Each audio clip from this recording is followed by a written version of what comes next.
Welcome to the Meditation Realm, Planeswalkers. I'm Caleb, your guide to the Blind Eternities, and in today's video, we're opening up another set of secret layers, including the Junji Ito one. So we're going to get through these. We got a lot more today. Check out these beautiful new arts on these cards. Thank you, as always, for joining the channel. If you haven't already, please subscribe. Share with your friends. I'm always happy to have you here either way, and thank you for being a part of my videos. Alright. Our first one that we're opening here is If Looks Could Kill.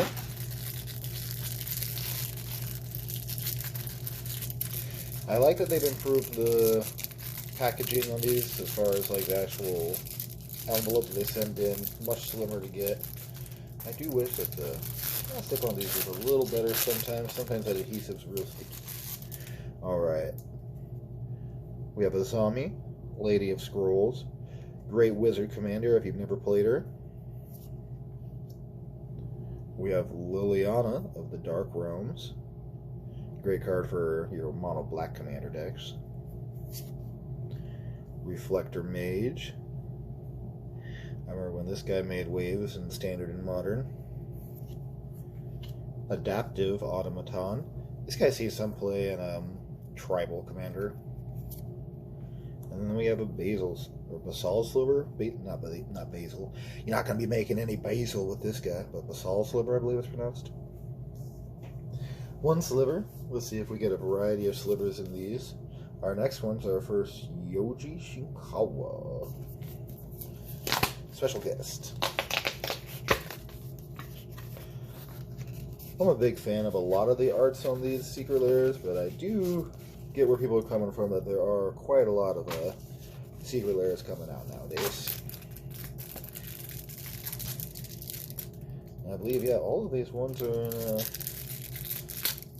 Chinese.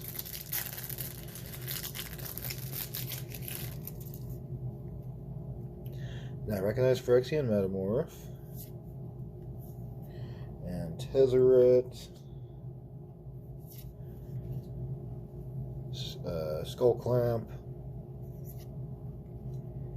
our sad robot Solemn Simulacrum, and we've got an Opaline Sliver for the bonus card. Nice. It's nice to get a variety of slivers in these. Our next one is the Yoji Shinkawa. See if he gets lucky on a different sliver.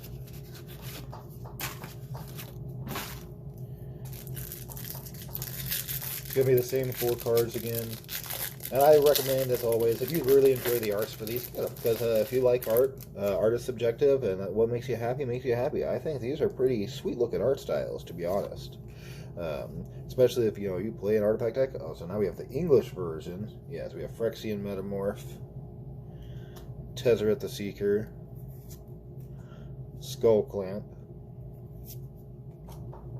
Solemn Simulacrum. Ooh, ooh, this is a real big hit. Shadowborn Apostle. These guys are very rare. I think there's like 3 or 4 different versions of the Shadowborn Apostles, and they're all worth a good chunk of money. I thought this was north of 80 bucks or maybe 100 bucks. It's one of the more expensive secret lair individual cards. So, to my friend, you got very lucky on this one, Yuri. Good job. That's sweet. That's amazing. Can he get another one? Not likely. But just the fact that he got one. Oh, yeah, that's really sweet. That's a great addition to this video. Next guest, we have Junji Ito. Or Junji Ito, I believe it's weird. Man, a Shadowborn Apostle. That's pretty sweet. I'm very excited to see what else we can get in these bonus packs. I don't think I've seen anybody actually open up a Viscera Seer yet. Oh, interesting. This one's got different packaging. Oh. Why is the packaging like this? This is very papery. Yeah, it's just paper. I guess that's environmentally friendly. Probably a better technique for opening it, but interesting.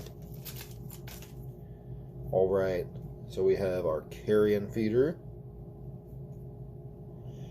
His art style is just so amazing. Like when you get down and look at the specific, that zombie's flesh. All right, and then we have Doomsday. Looks like a city being torn apart with demons and a giant ball from the sky attacking the world. Plague Crafter.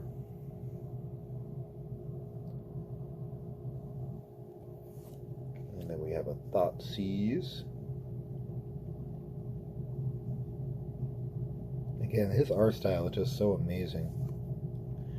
And we got a Plague Sliver. Another sliver. Sweet. Getting a nice variety here of cards. Liking it. Our next one is our next Junji Ito foil etched edition.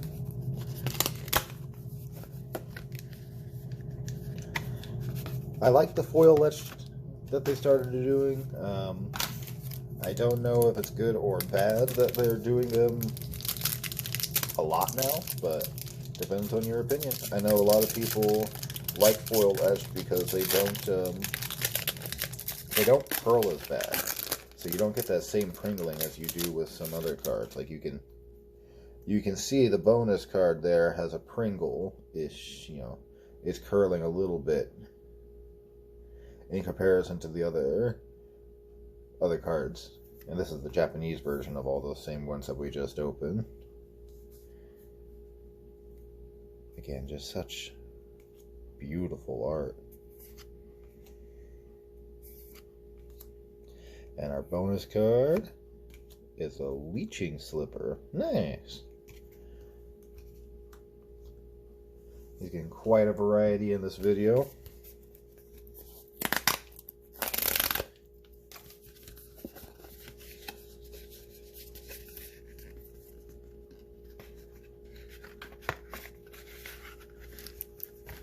Thank you for being a part of Secret Lair.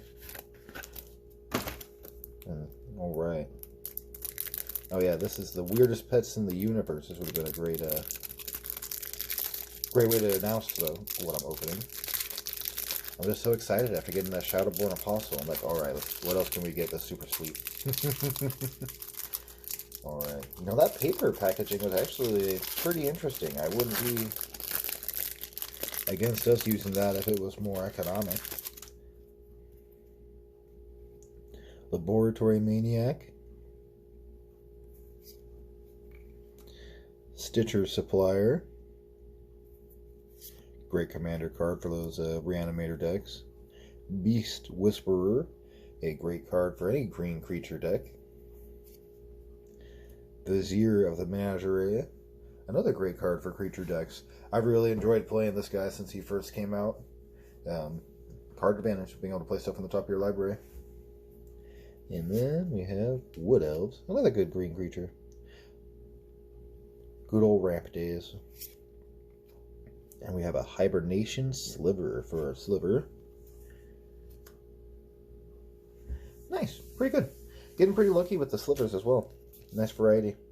Alright, next we have the Space Beyond the Stars traditional foil edition. And just about as always, we've got almost all foils in this one. I know a lot of people who like to get just the foils. I know some people who like to get just the non-foils. I guess it depends on your preferences. Alright. Definitely like that art style. Space Beyond the Stars. So many different art styles. Alright, we got Imprisoned in the Moon. Our buddy Emrakul there. Interesting look for Emrakul. We got Stasis. One of Some people's least favorite cards to ever interact with. Some people's favorite cards to ever play. Depends on your play style, of how much you love or hate to have people hate you. Prismatic Omen. Good green commander staple. Used to see a lot of modern play. Wheel of Sun and Moon. I know this is still kind of a sideboard card for a lot of constructed formats. And we have a Fury Slipper. Nice. Alright, we're on our last one, which is our totally spaced out. I hope you haven't totally spaced out on this video already. Thank you for joining me as always. Happy to have you here. Let's see how lucky my buddy can get on his last pack. Or last super rare, I should say. Whoops. That one fell right out. This one was another good one to pick up too. This foiling reminds me of like OG Pokemon, like the first set that came out. Starter set. Or the first 150. That nice little bubble foiling that you see. Yeah, these little dots that show up. That's what I remember from the Pokemon days. Alright, we got Ash Barons. This one sees some Commander play. I know it sees just about every pre-con deck. I think it fits into some. I personally don't play it too much, but it depends on the deck style. Our next card is Command Beacon, which should see play in a ton of Commander decks. It's nice to see this get a reprint. Oh, there we go, camera catch up.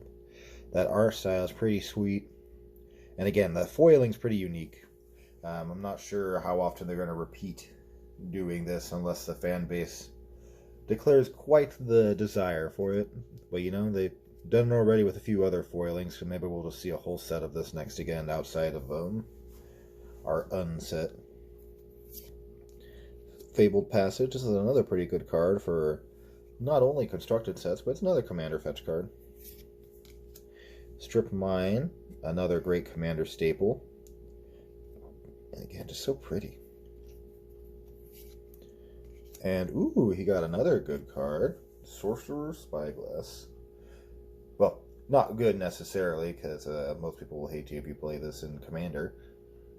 But it's another rare card as far as the bonus cards go. Nice, so he got pretty lucky on these. He got all different slivers and 2 pretty rare bonus cards. Telling you, sometimes you get some really good luck, sometimes it kind of varies, but I think that the secret layers, especially, just buy them if you like the art, if you like the cards, if there's 1 or 2 things that make it really worth it for you to fill out your Commander deck, buy what you like if it's worth it. Thank you as always for joining me, Planeswalkers. Happy to have you here. Like, share, and subscribe if you haven't already, and I look forward to seeing you on the next video.